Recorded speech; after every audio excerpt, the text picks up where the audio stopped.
Welcome back mga idol, at ngayon nagbabalik tayo dito sa ating channel Agent Expose. At ngayon na ulit papanoorin natin ulit itong ating series, no? Ito na ulit yung kadugtong nung ating Anunnaki series. So ilalagay ko dyan sa may description box yung link ng part 1 and part 2 tungkol dito sa Anunnaki series ito. At itong video na to ay nagmula sa video ni Learning Express 101.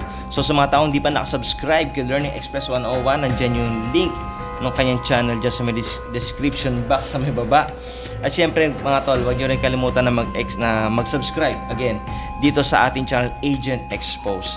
So libre lang yung subscription, click mo na yung notification bell para lagi updated sa mga videos natin. At huwag nyo rin kakalimutan na i-follow yung sumali, no, mag-join doon sa ating FB group, Agent Expose Facebook group, at doon nyo pwedeng ipasa yung mga video clips na about conspiracy at about sa mga mystery at sa mga latest update na mga nangyari sa mundo na hindi na ipapakita sa mainstream media. So wag natin patagalin ito, part 3 na tayo. Anunnaki series, ang Diyos mula sa Noah's Ark ay mga alien. Okay, let's do this. Matuto at maaliw. Mag-subscribe sa Learning Express 101. Dahil dito, marami kang mapupulot na kaalaman. Ayan, kumusta mga ka-LE? At welcome sa channel kung saan marami kang matututunan tungkol sa misteryo ng ating kalawakan. Ito ang Learning Express 101. Welcome sa part 3 ng ating Anunnaki series. Pasensya na kung medyo natagalan okay, very nice. Kayo ng konti. Ayaw kasi namin na madaliin ang part na ito. Gusto kasi naming makakalap ng mas maraming impormasyon hanggat maaari. Bago mo panoorin ang part 3, siguraduhin mo munang napanood mo. Okay, disclaimer daw muna mga idol ng video na ito para hindi ka maligaw. Bago tayo mag-umpisa, magbibigay lang muna ako ng disclaimer.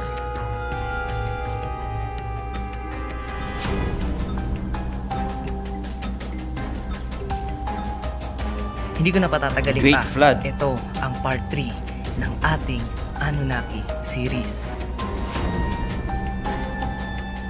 The Biblical Great Flood. Okay ka-LE, bigyan ko lang muna kayo ng konting intro kung ano ba ang Anunnaki Divine Council. Ang Anunnaki Divine Council ay ang pagpupulong ng mga Diyos na Anunnaki, yung mga nasa Nibiru, Earth at iba pang mga planeta. Sila ay nagpupulong kapag meron silang mabigat na desisyon na kailangang gawin, kagaya ng pagpupulong nila sa paglikha ng tao. Si Anu ang may pinakamataas na posisyon sa Anunnaki Divine Council. Ang pangalawa naman ay si Enlil. Sumunod ay si Enki. Sa pulong ng Anunnaki Divine Council, sinabi ni Enlil na ang Earth ay tuluyang nasira dahil sa kaguluhang dala ng mga hybrid na nilalang dito. Ang tinutukoy niya ay ang mga Pause mo lang sa mga sandali mga tol. So para mas maintindihan po natin itong video na to, panoorin po natin yung part 1 at part 2. Ilalagay ko dyan sa may description box yung sa baba para po mas maintindihan nyo itong series natin na to. Okay, tuloy natin. Plano niyang wasakin ang lahat ng ito sa pamamagitan ng malawakang pagbaha na papatay sa lahat ng tao. Kinontra naman ito ni Ninma at sinabing magpadala na lamang ng salot o sakit. Maraming Anunnaki ang hindi sumang-ayon sa plano ni Enlil, pero hindi siya nagpapigil at tinuloy pa rin ang kanyang plano. Dumulog si Enki kay Anu na pigilan si Enlil sa kanyang plano na gunawin ang ating mundo, pero hinayaan lamang ni Anu ang desisyon ni Enlil. Nang malaman ni Enki na wala na siyang magagawa para mapigilan ito, agad siyang kumilos at binalaan ang nag-iisang tao na mahalaga sa kanya. Naalala niyo ba yung kinuwento ko sa inyo na may nakasama si Enki na babae sa ilog? Ang taong nabuo sa pagsasamang iyon ang kanyang pinuntahan para balaan. Hindi nito alam na si Enki ang kanyang tunay na ama dahil hindi ito pinaalam ng kanyang ina. Nagpakilala na lang si Enki bilang Diyos upang hindi ito matakot sa kanya. Sinabi nito na kailangan niyang gumawa ng malaking barko kung saan sila ay magtatago ng kanyang pamilya at mga hayop na kanyang maliligtas. Sumunod naman siya at ginawa ang pinagputos ni Enki. Gumawa siya ng isang malaking barko na magkakasya ang buo niyang pamilya at mga pares ng hayop na kanyang maililigtas. Ang taong ito ay nagngangalang Utnapishtim sa Yasodhara, na mas kilala natin bilang Noah. Oo ka-LE, sa original na version ng Book of Genesis, si Noah ay biological son ni Enki. Ito ang dahilan kung bakit siya lang ang binalaan nito sa paparating na baha. Bago dumating ang pagbaha, natapos na ni sa Yasodhara ang barko at unti-unti niyang kinolekta ang mga hayop sa tulong ni Enki. Mga ka-LE, kung mapapansin nyo, parang napaka-imposible na lahat ng uri ng hayop ay magkasya sa iisang barko, hindi ba? Kahit gaano pa ito kalaki, mahihirapan pa rin siyang gawin ito. At problema pa kung ano ang ipapakain niya sa mga hayop na ito at sa kanyang pamilya. Dahil dito, nagbigay ng teorya si Eric von Daniken tungkol sa mga hayop na inilagay ni sa Yasodhara sa kanyang barko. Ayon sa kanya, posible na ang kanyang nilagay ay hindi literal na mga hayop, kundi kopya lamang ng DNA ng mga ito. Ang teoryang ito ay posibleng ipaliwanag kung paano nagkasya ang lahat ng hayop sa arko ni sa Yasodhara. Ito ay dahil ang kanilang life essence lamang o DNA ang kanyang dinala sa kanyang arko. At kapag natapos na ang baha, gagamitin na lang nila ito upang maibalik ang mga hayop sa Earth. Mga ka-LE, alam nyo ba na nasama din sa Epic of Gilgamesh ang kwento ng Great Flood? Ito ang babasahin cut muna natin. natin ito bago natin tuloy itong Epic of Gilgamesh na sinasabi dito ni Learning Express 101. Mga idol, parang bigla ko lang ng konting background, no? Na parang itong sinasabi dito na itong Anunnaki series na to, itong mga kasi itong video na to, ito ang basehan nito ay yung libro na mapapanood niyo doon sa part 1 o part 2 yata kung di kong naalala ko. Libro tungkol sa mga Anunnaki, no? At maaaring ito ay naging ano ba ang pinagbasehan, ang Bible ba ang nauna o itong libro na to? Well, definitely mas nauna ang Bible. Mas nauna ang Biblia. So parang kumbaga dito medyo naging skeptical ako dito na mas nauna ang Biblia, di ba? Kumbaga yung mga naunang sinulat na mga scrolls, no, na mga nahukay na mga scrolls, no. Kung titingnan natin yung age niya, mas nauna 'yon kaysa dito. Anyway, hindi natin masabi, hindi natin mako-compare. Sabi ko nga sa inyo, hindi parang naging skeptical din ako pagdating sa mga sinasabi ng mga scientists o ng mga archaeologists about sa sinasabi ng ages ng mga nahuhukay nila. So, kumbaga, hindi natin pwedeng sabing totoo, hindi natin pwedeng sabing hindi, no? Pero pwede tayong maging skeptical o pwede tayong bigyan natin ng pagkakataon yung duda, no? Na magkaroon tayo ng mga katanungan sa isip natin kung totoo ba talaga to. Well, dito, parang sinasabi na kung isipin nyo naman, yung sinasabi dito ni Learning Express 101 na napaka-imposible, no? Na kahit na sinlaki pa siguro ng isang na alam niyo yung mga barko ngayon na bumabiyahe, yung mga cruise ship ngayon, mga idol, ay mas malaki pa kaysa sa Titanic. Kung alam niyo yung parang mga barko na parang may restaurant sa loob, may golf course sa loob, may mga restaurant, mga club, may swimming pool, parang isang na siya, parang na siyang isang yung mga amusement park ang dating, parang ganon, no? Napakalalaki ng mga barko na yon. And kahit na ganun pa kalaki yung barko na nagawa ni Noah, no?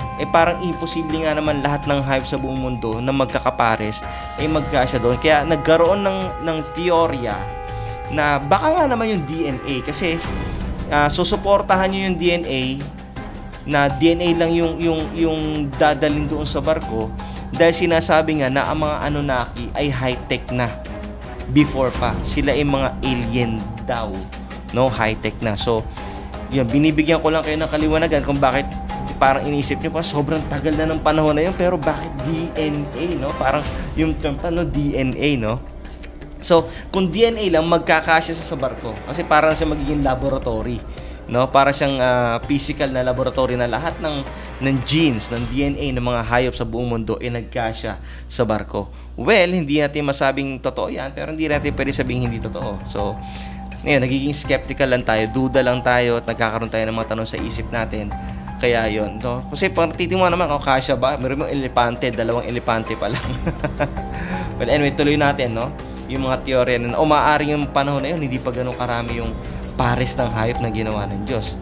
Diba? Kumbaga, malay natin na ang Diyos gumagawa pa rin ng mga pares ng hayop ngayon na hindi pa nadi-discover. Diba? So, tuloy natin. Ngayon, nang matanaw ng mga tao ang Nibiru sa kalangitan, bigla na lang nabalot ng dilim ang buong paligid. Ilang araw na hindi dumapo ang liwanag sa ulap at ilang gabi na hindi namataan ang buwan sa langit. Natakot ang lahat at tumawag sa mga templo ng Diyos, ngunit wala ng Diyos na sumasagot sa kanilang panawagan. Si Ninurta, ang anak ni Enlil, ay binuksan ang mga kanal at giniba ang pader na nagpuprotekta sa mga tao sa syudad ng Shurupak. Umuga ang lupa at bumuhos ang walang patawad na ulan. Dahil dito, dahang-dahang umangat ang tubig sa mga irigasyon hanggang maabot nito ang taas ng tao. Nagkagulo ang lahat ng tao at naghanap ng ligtas na lugar. Ang lahat ay napatigil nang makita nila na magliwanag ang templo ng mga Diyos. Ang mga barkong pangkalawakan ng Anunnaki ay nagbuga ng apoy at bumulusok sa langit. Maski ang mga Anunnaki ay takot na takot nang umalis dahil hindi nila inakala na sobrang lakas ng puwersang kanilang pinakawalan dito sa lupa. Ang lahat ng tao ay umiyak sa takot, sumigaw sa langit at humingi ng tulong.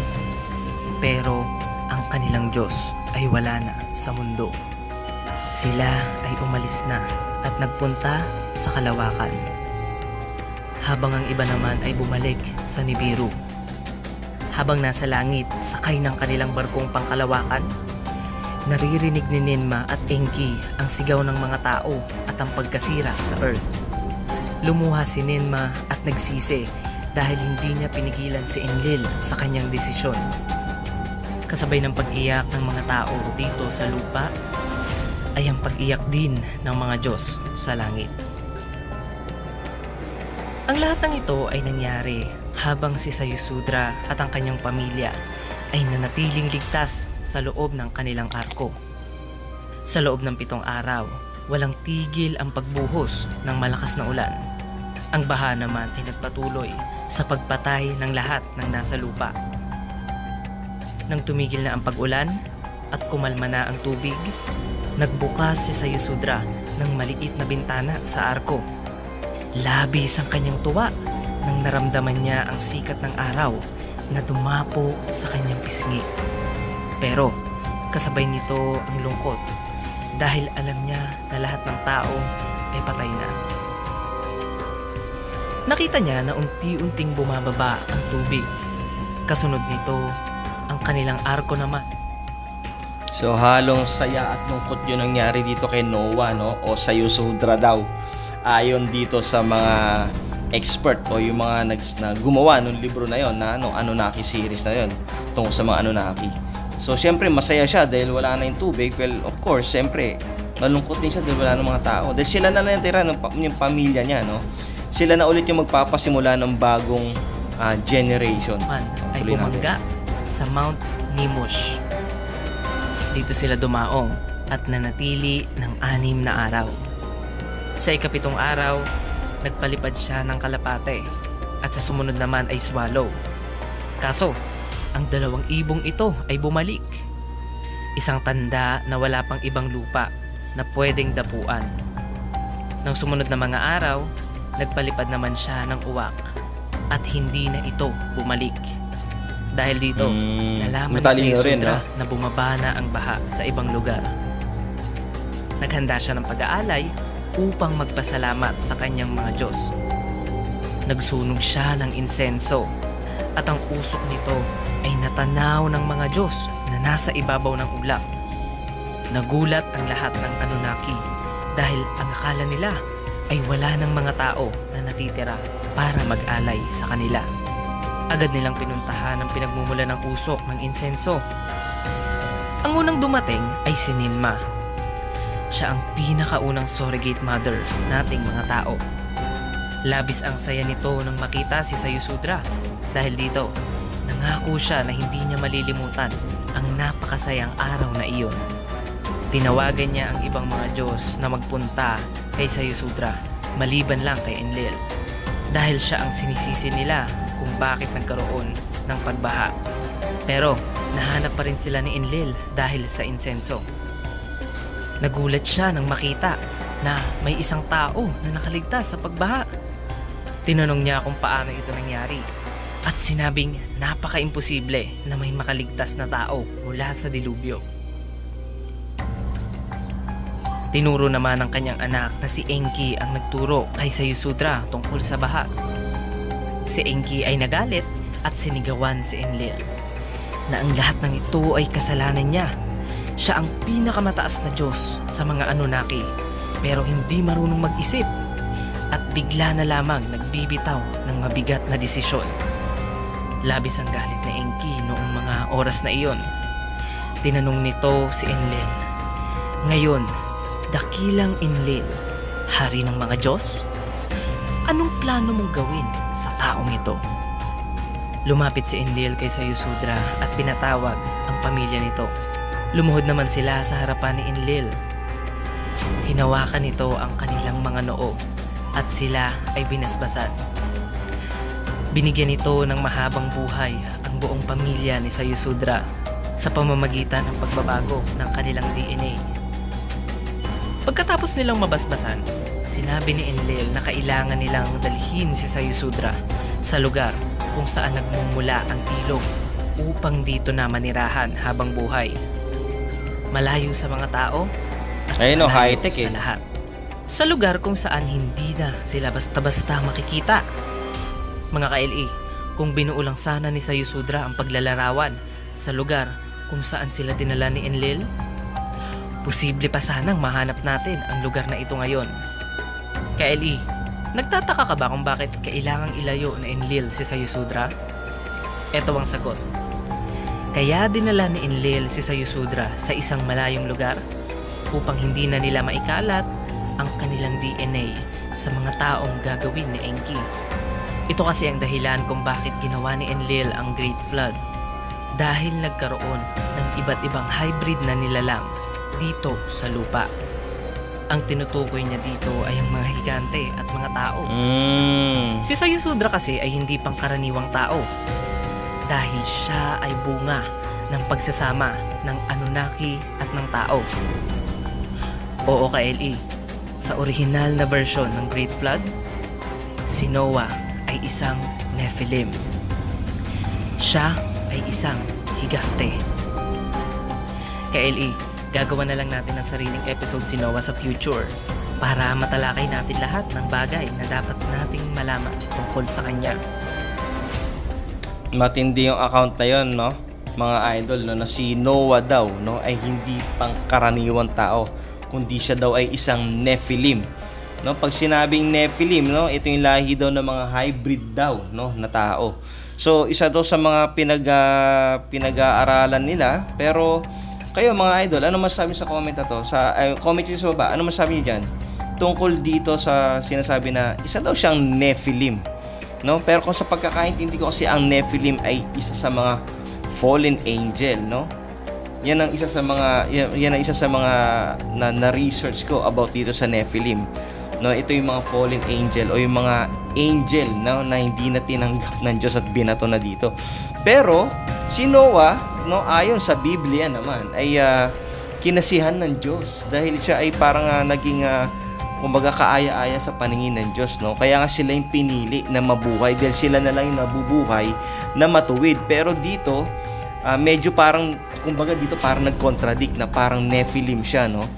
Tapos doon naman sa Bible, siya ay matuwid. Paano magiging matuwid ang isang Nephilim na sinasabing itinakwil na ng Diyos, parang gano'n. So tuloy natin to. Ako naguguluhan din mga idol. Hindi ko sinasabing tama yung sinasabi ko, mag-do your own research mga tol para dito sa mga account na to para hindi tayo naliligaw. So tuloy ko natin. Nang mailayunan nila si Sayusudra at natapos na ang pagbaha, ang mga Anunnaki ay muling nagtayo ng panibagong istasyon dito sa Earth. Ayon sa tablet, itinayo nila ang kanilang mga gusali na nakalinya sa posisyon ng mga bituin upang ang mga ito ay magsilbing palatandaan ng sibilisasyon dito sa Earth. Ginamitan nila ito ng mga higanting bloke ng bato upang ito ay manatiling nakatindig ng daang-daang libong taon.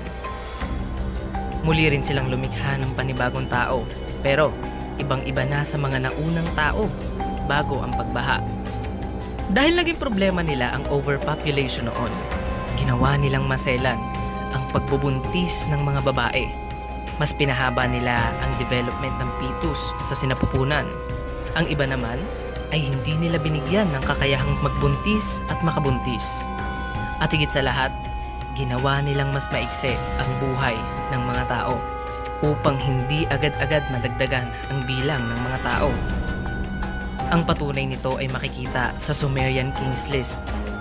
Isa itong ancient Sumerian tablet kung saan nakalista ang pangalan ng mga naging hari sa Sumeria at kung ilang taon sila naghari.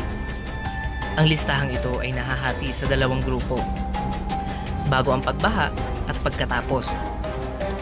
Cut mo natin dito. So parang binawasan daw nila yung haba ng buhay ng tao, no? Yung iba hindi na nawala na kakayahang magbuntis at mas pinatagal nila yung development, no, ng buhay paano mabuo yung tao. Kasi panoorin nyo doon sa mga nauna nating video mga tol, no, sa part 1 and part 2, no, tungkol dito doon nyo mapapanood kung bakit ganun, no? Isa doon sa mga account doon sa part 1, part 2 is yung buhay ng mga tao is libo, thousands ang buhay ng tao. So hindi ko alam kung anong ginawa nila dito, naging 500 na lang ba, 200, 100.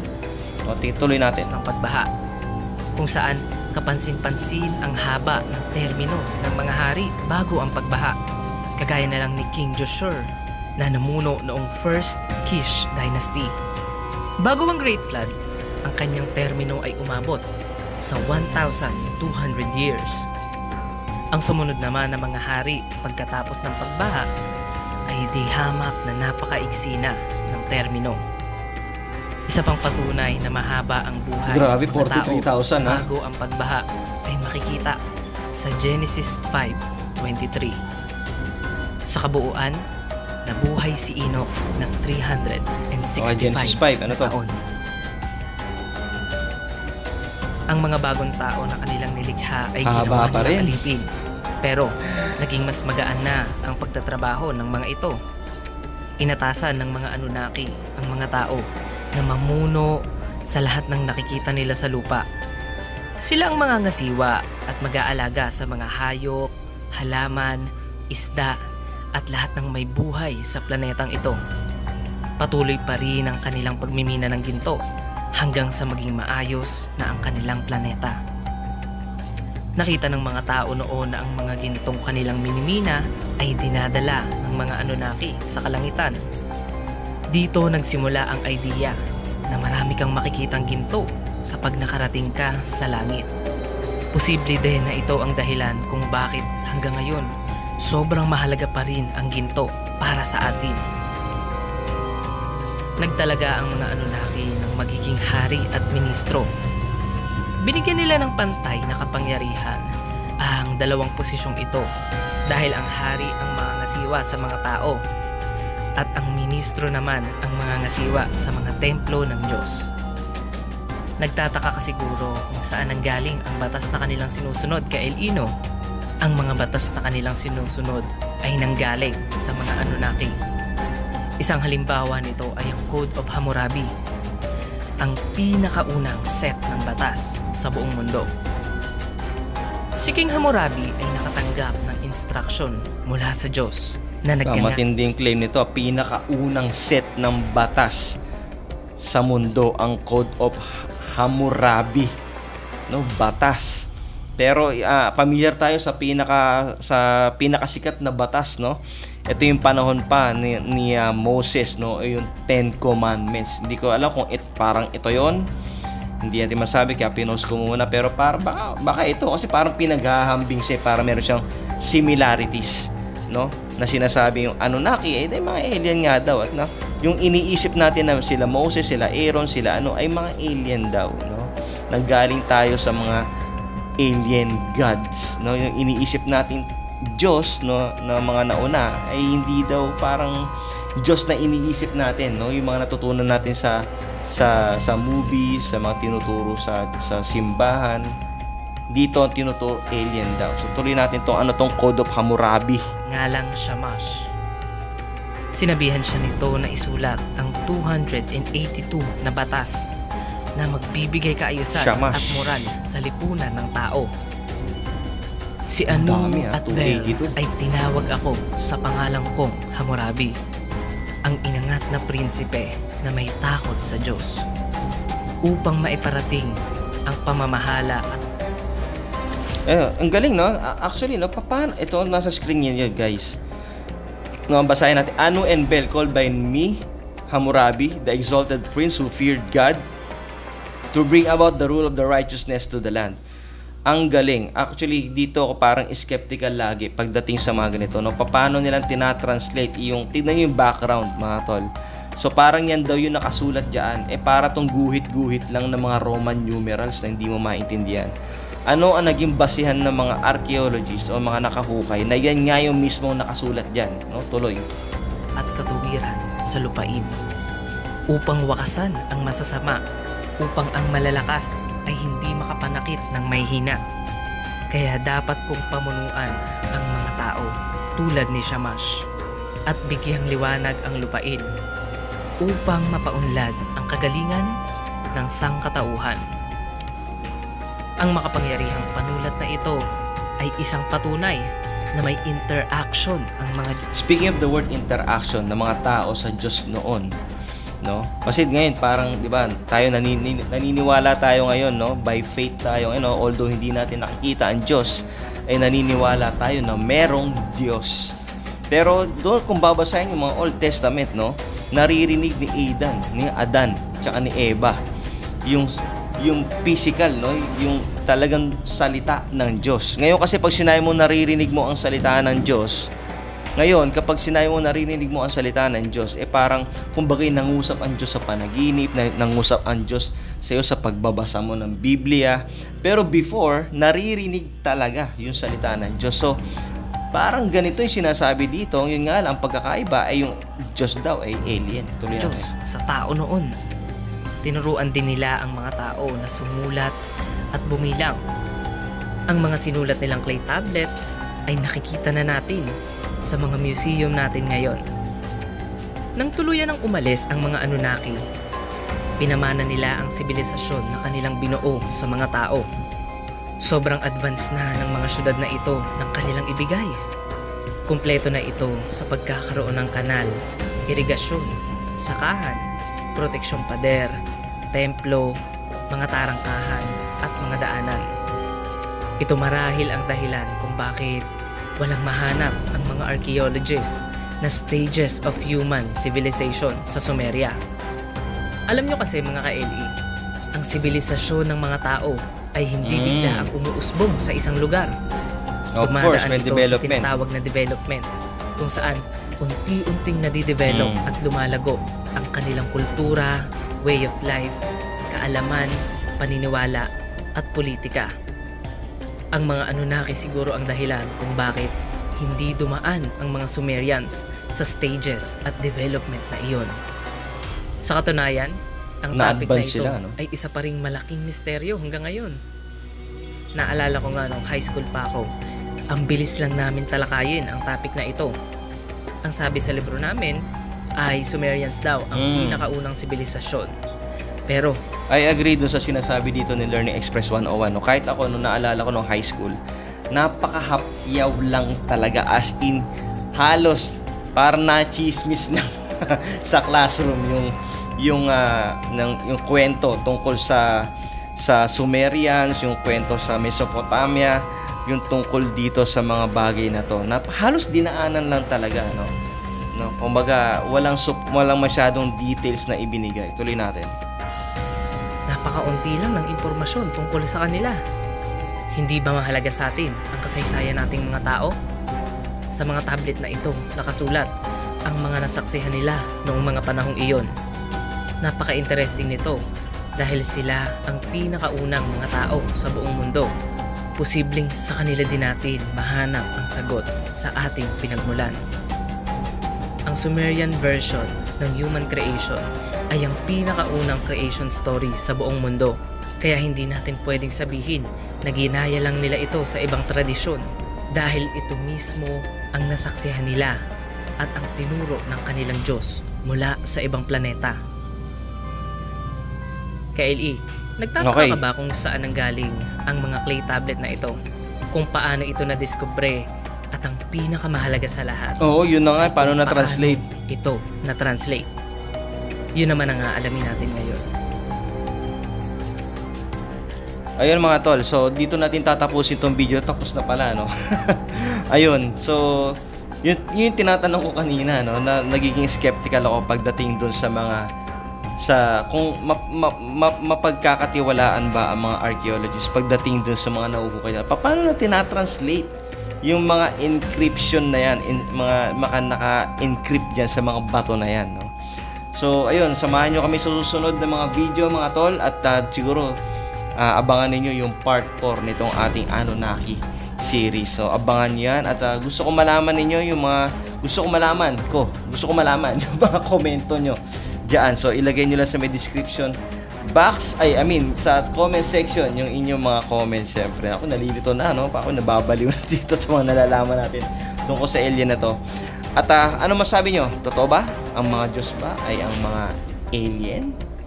No? Kung meron man ako mga nakalimutan dito, kaya gusto ko malaman na baka may napansin kayo na hindi ko napansin dito sa video na to. So ayun lang, wala pa talento. God bless. Ciao.